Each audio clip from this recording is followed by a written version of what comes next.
Hello. आज हम लोग फाइंड करते हैं किसी भी ट्रायंगल की हाइट कैसे निकाल सकते हैं। किसी भी ट्रायंगल की हाइट निकालने के लिए हमें उस ट्रायंगल पर एक बेस मानना पड़ता है। एक्चुअली किसी भी चीज़ की हाइट जानने के लिए हमें अपने बेस को यानी आधार को निर्धारित करना पड़ता है।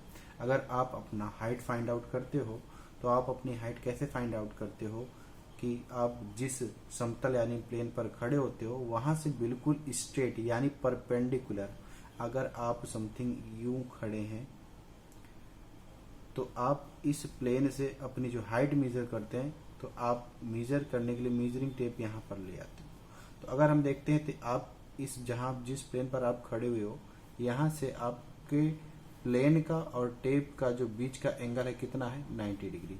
ये 90 डिग्री एंगल पर जाने वाला जो डिस्टेंस होता है इसको बोलते हैं परपेंडिकुलर डिस्टेंस। तो हम कुछ ऐसे बोल सकते हैं अगर आपका ये बेस यानी जमीन पर आप खड़े हो ये बेस आपका ए बी है और ये जो आपने मेजरिंग टेप यूज किया आपकी हाइट यानी कोई तो एक डिसाइड पॉइंट होगा जो पीक पॉइंट होगा। इस पॉइंट तक जाने के लिए जितने टेप की हमें जरूरत पड़ी है ये टेप परपेंडिकुलर गया है और जितना ओपन हुआ ये इस पर क्या कहलाएगा परपेंडिकुलर हाइट कहलाएगा। इसके लिए जरूरी क्या होता है कि बेस से आपको 90 डिग्री पर कोई भी चीज मेजर करने के लिए मेजरिंग इंस्ट्रूमेंट की जरूरत 90 डिग्री पर पड़ती है। सिमिलरली अगर किसी भी ट्रायंगल की हाइट मेजर करनी है तो ट्रायंगल का एक बेस डिसाइड करना होगा और उस बेस के जस्ट अपोजिट में एक पीक पॉइंट होगा उसे आपको नोटिस करना होगा। तो मैं अलग अलग फिगर बनाया हूं। पहले फिगर में मैं हॉरिजेंटल बेस BC मानता हूं। अगर ये मेरा जो BC है ये हमारा क्या है बेस है। ये हमारा BC जो है बेस है। हमने मान लिया कि हमारे ट्रायंगल का बेस ये है तो इसके बेस के करस्पॉन्डिंग में जो हाइट मिलेगी वो क्या होगी।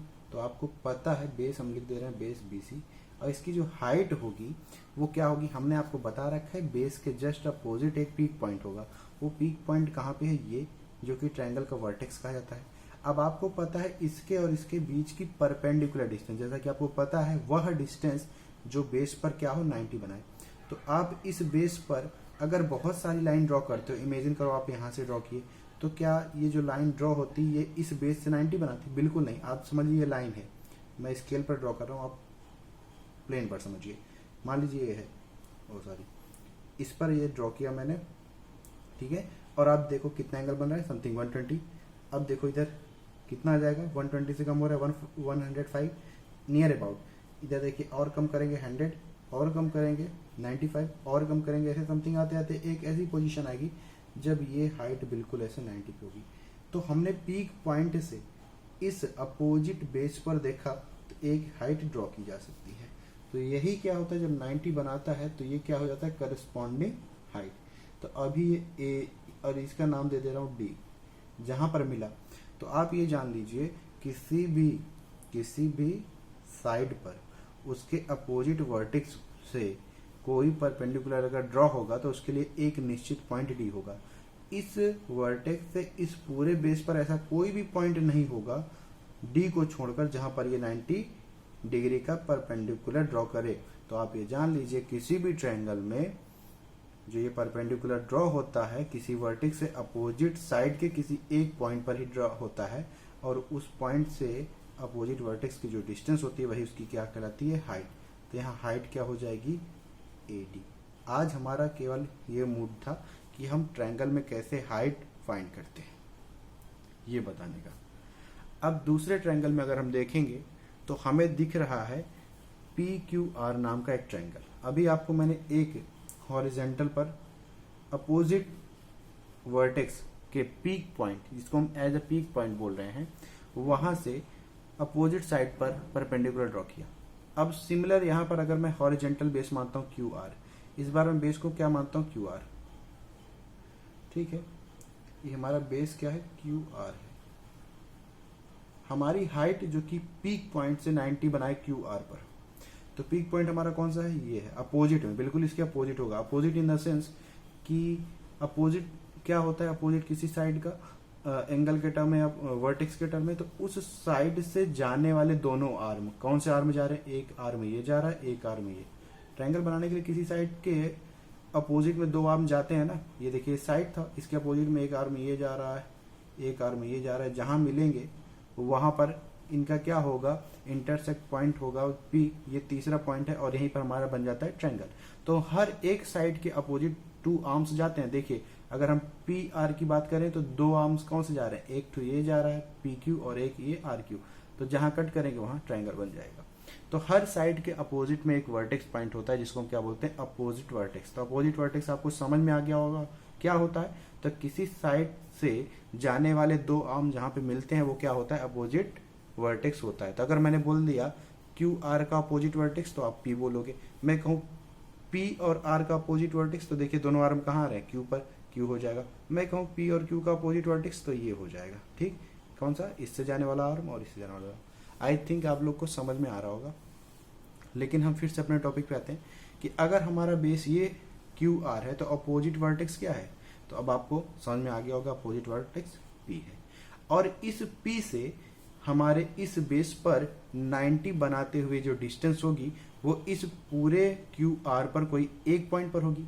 लेकिन आप एक्चुअल में देखोगे तो अगर क्यू आर में मेजर करोगे ऐसे डिस्टेंस तो ये कितना 180 से ज्यादा 120 समथिंग 130 जा रहा है। ऐसे आप कम करोगे, ऐसे मतलब आखिरी पॉइंट भी देखोगे तो यहां तक अगर आप पी से ज्वाइन कर रहे हो एक्चुअल में तो किसी भी पॉइंट पर आपको 90 नहीं मिलेगा, क्योंकि ये समथिंग 10 कुछ होगा, है ना, 100 से अबव है ये। और अगर आप यहाँ पे ड्रॉ करोगे तब भी 100 से अबव, जितना दूर जाओगे आपका एंगल इससे दूर बनता ही जाएगा, है ना। तो एक्चुअल में क्यू आर पर नहीं होगा, लेकिन हम अगर क्यू आर को इमेजनरी बढ़ा दें, ऐसे थोड़ा एक्सटेंड कर देते हैं, तो इस क्यू आर अभी भी ये क्या माना जाएगा, क्योंकि इसी साइड को इमेजनरी एक्सटेंड किए हैं। तो अगर मान लीजिए कोई तिरछा ऐसे मकान बना, उसकी हाइट मेजर करना होता है जिसका बेस क्यू आर पे एक्चुअल है, तो हम, और पी क्या है, पीक पॉइंट है, तो कहाँ से वो लगाते मेजरिंग टेप, तो बेस तो क्यू आर मानना पड़ता, तो यहाँ से लगा देते तिरछा जाता। हम क्या करेंगे, इससे हट के कोई पॉइंट यहाँ पर होगा, आप मानिए जो क्या होगा बिल्कुल इससे 90 बना रहा होगा जैसे वहां पर बनाया था, तो इमेजनरी पॉइंट होता है। तो हम मानते हैं ये ऐसे ड्रॉ करेंगे समथिंग, तो ये क्यू आर पे क्या 90 बनाते हुए महसूस हो रहा है, कुछ दिख रहा है ना, ऐसे लगा होगा आपको। तो अब इसका कोई नाम हम दे दें पी क्यू आर, मान लीजिए एस दे दे रहा हूं, तो ये पी एस क्या है, हाइट है, लेकिन किस साइड पर, क्यू आर। हम अभी भी बेस क्या मानेंगे, बेस क्यू आर और हाइट क्या होगा, पी एस। तो अलग अलग क्राइटेरिया में ऐसे भी पॉसिबल होता है कि हमारा जो हाइट होता है कभी कभी एक्चुअल साइड से हटकर उस साइड पर इमेजिनरी जो पॉइंट्स होते हैं उन पर भी हाइट ड्रॉ की जा सकती है। ठीक है, अब देखिए दो तो हमने हॉरिजॉन्टल बना दिया, अब थोड़ा सा डिफरेंट बनाने की कोशिश करते हैं। देखिए इसके सिमिलर अगर मैं बेस डब्ल्यू एक्स को मानूंगा तीसरे ट्रायंगल में तो यहां पर बन जाएगा, लेकिन मैं इस बार कुछ अलग करना चाहता हूं, जैसे मैं बनाना चाहता हूं बेस किसको, v और x को। तो आपके डाउट कुछ और क्लियर हो जाए आई थिंक। ये क्या है, v और x क्या है, अगर बेस है, अगर हम इसको क्या मानते हैं, बेस, बेस क्या है हमारा, v और x है। तो इस पर हाइट कहाँ होगी, तो ये बताइए, आपको पता है पहले bx मिल गया आपको, तो आप पहले हाइट पाने के लिए अपोजिट वर्टेक्स पे जाइए, पीक पॉइंट पे जाइए। तो bx का यानी vx का आपका अपोजिट वर्टेक्स कौन है, जो इसके आर्म आके जहां इंटरसेक्ट कर रहे हो, w है। तो ये बताइए w से vx पर एक ऐसी लाइन सेगमेंट, एक ऐसा मिनिमम डिस्टेंस जो 90 बनाता हो, तो आपको देखकर लग रहा होगा ये तो 90 बिल्कुल नहीं बना रहा है, यहां ले आएंगे तो भी नहीं बनाएगा, समथिंग कुछ दूर जाके बनाएगा। ऐसे अगर हम ड्रॉ करें ये कोई इस तरह से, और इस vx को जैसे वहां पे इमेजिनरी थोड़ा एक्सटेंड किए थे वैसे इसको भी कर दें, देखिए तो ये यहाँ पे कुछ नजर आ रहा है 90। केवल one and only one chance यही होगा कि इस पॉइंट पर इसका क्या हो जाएगा, हाइट मिलेगा। तो ऐसा ट्रायंगल जिसका vx क्या है, बेस है, उसका हाइट क्या होगा, w, और यहाँ कोई नाम दे रहे हैं, मान लीजिए l, WL। तो क्या हो जाएगा, WL क्या हो जाएगा, हाइट। तो आपको ये समझने का केवल कॉन्सेप्ट दे रहा हूं कि अगर बेस कोई सा भी दे दे तो उसके रिस्पेक्ट में हाइट आप निकाल सकते हो। आपका मन है अगर इसको हम टीएस को बेस मान लें, यहां पर हम क्या मानते हैं, टीएस को बेस मानते हैं, ये हमारा क्या है टीएस। अगर हम इसको बेस माने तो आपको पता है अपोजिट वर्टेक्स क्या हो जाएगा, यू।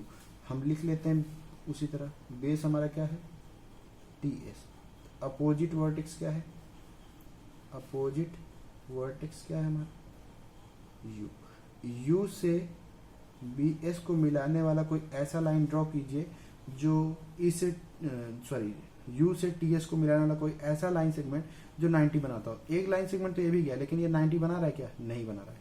तो हम इमेजिन करते हैं कि जरा थोड़ा इसको एक्सटेंड कर दिया जाए। और ये चैप्टर क्यों इम्पोर्टेंट है, तो मैं आपको बता दे रहा हूँ कि बिना हाइट निकाले आप ट्रायंगल का एरिया फाइंड करने में बहुत प्रॉब्लम फेस करोगे। और भी बहुत तरीके हैं, लेकिन ये बहुत इंपॉर्टेंट होता है। अब देखिए, आपने थोड़ा सा एक्सटेंड कर लिया, मान लीजिए लाइन को कहीं यहाँ तक एक्सटेंड कर लिया है। अब आप देखेंगे यहाँ से, तो देखिए कुछ 90 से अब लग रहा है, और कम पे यहाँ पे लाएंगे कुछ ऐसे बनेगा। एक ऐसी कंडीशन आएगी जब आप यहाँ पे इसको ऐसे स्केल लगाएंगे, मेजरिंग टेप लगाएंगे, ऐसे मेजर करेंगे, तो बिल्कुल इस बेस से 90 दिखता हुआ आपको थोड़ा सा लगेगा। तो ये जो 90 दिख रहा है, तो जिस पॉइंट पर केवल 1 and 1 ही पॉइंट पॉसिबल होगा, पूरे टी एस पर एक ही पॉइंट ऐसा पॉसिबल होगा, नाम दे देते हैं एम। तो ये क्या हो जाएगा आपका, जो ये हाइट होगा, ये क्या हो जाएगा हाइट होगा।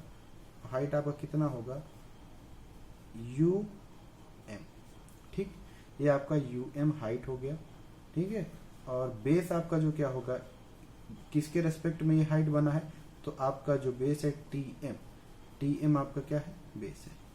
अगर बेस जान गए आप और हाइट जान गए, तो अब आप किसी भी ट्रायंगल का जब एरिया निकालोगे, बेस और हाइट अगर पता होता है, तो आप किसी भी ट्रायंगल का एरिया निकाल सकते हैं। एरिया का फॉर्मूला होता है area equals to 1/2 into base into corresponding height. अब ये करस्पॉन्डिंग वर्ड क्यों लग जाता है, तो देखिए आपको पता है कि बेस आप कोई सा मान सकते हो, और जैसे ही आप बेस बदल कर मानोगे हाइट बदल जाएगी। जैसे हमने अलग अलग फिगर में ऑब्जर्व किया, जब हमारा बीसी बेस था तो हाइट कहाँ मिली, एडी मिली। इन केस अगर हम इसको एसी को बेस मानते तो हाइट हमारी कहाँ मिलती, इधर मिलती। तो इसीलिए ये बात डिपेंड करता है कि आप बेस कहाँ लेंगे, उसके रेस्पेक्ट में हाइट आएगी। तो इसलिए फॉर्मूला बनता है area equals to base into corresponding height.